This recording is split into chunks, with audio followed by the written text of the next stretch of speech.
Axşamınız xeyir dostlar. Hər gecə bir nağıl dinləməkdən yorulmadınız ki? Elə isə keçid alaq növbəti nağılımıza.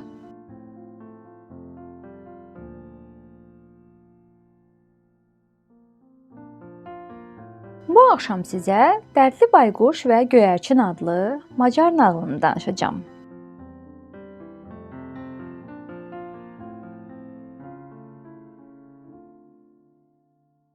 Meşədəki yaşlı və kədərli bayquş həmişəki kimi qəm dəryasına qərq olub ağacın budağında oturmuşdu.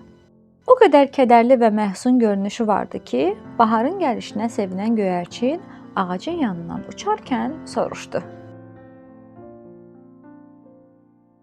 Əziz bayquş, yenə nəyin dərdini çəkirsən? Nə üçün həmişə belə kədərlisən?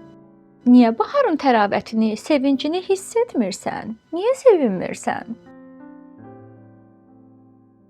Mən qocayam, göyərçin dostum.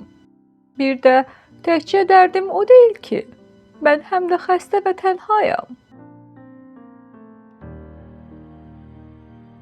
Bəs sənin heç kəsin yoxdur? Balan, nəvən, qohumların hardadır? Yox bircə onlar çatışmır elə. Balalarımın hamısı üçün nə vaxtsa evlənmək lazım idi.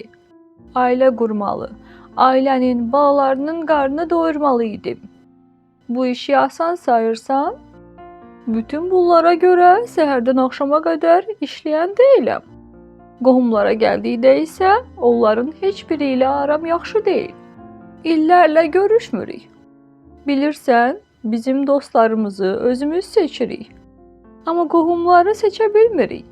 Mən də bunu qəbul edə bilmədim. İstəmirsənsə, niyə görüşüm? Dostların da yoxdur? Heç dostun olmayıb? Dostlardan ancaq ziyan gəlir. Bir söz var, bəlkə eşitmisən. Düşmənlərimdən özümü qoruya bilərəm. Tanrı məni dostlarımdan qorusun. Düşmənin nə edəcəyini təxmin etmək olur, amma xain dost arxadan vurar. Onlara bel bağlayarsan. Ən gözləmədiyin anda səni darda qoyarlar. Ən yaxşısı heç dostunun olmamasıdır. Sənə bir sual verim. İndiyə qədər həyatda heç sevdiyin olmayıb? Heç vaxt. Mən heç kimi sevməmişəm. Əgər vəziyyət belədirsə, onda şikayətlənməyə də haqqın yoxdur, dostum. Göyərçin bunları söyləyib, bahar qoxulu meşənin dərinliklərinə uçdu. Sevməyi bacarmasaz, sevəniniz olmayacaq. Dostun qədrini bilməsəz, dostunuz olmaz. Bu vəziyyətdə kimsəsiz tək başına qalanda tənhalıqdan, sevgisizlikdən şikayət edib ağlamağa haqqınız da yoxdur. Bunu heç vaxt unutmayın. Sevgini və dostluğu qoruyub saxlamaq üçün zəhmət çəkmək lazımdır.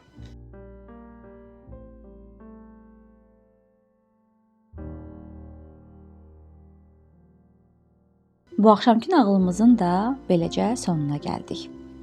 Növbəti axşam yeni bir nağılla qarşınıza gələcəyik. Amma siz hansı nağılı dinləmək istəyirsinizsə, mütləq şərhlərdə bizimlə bölüşün.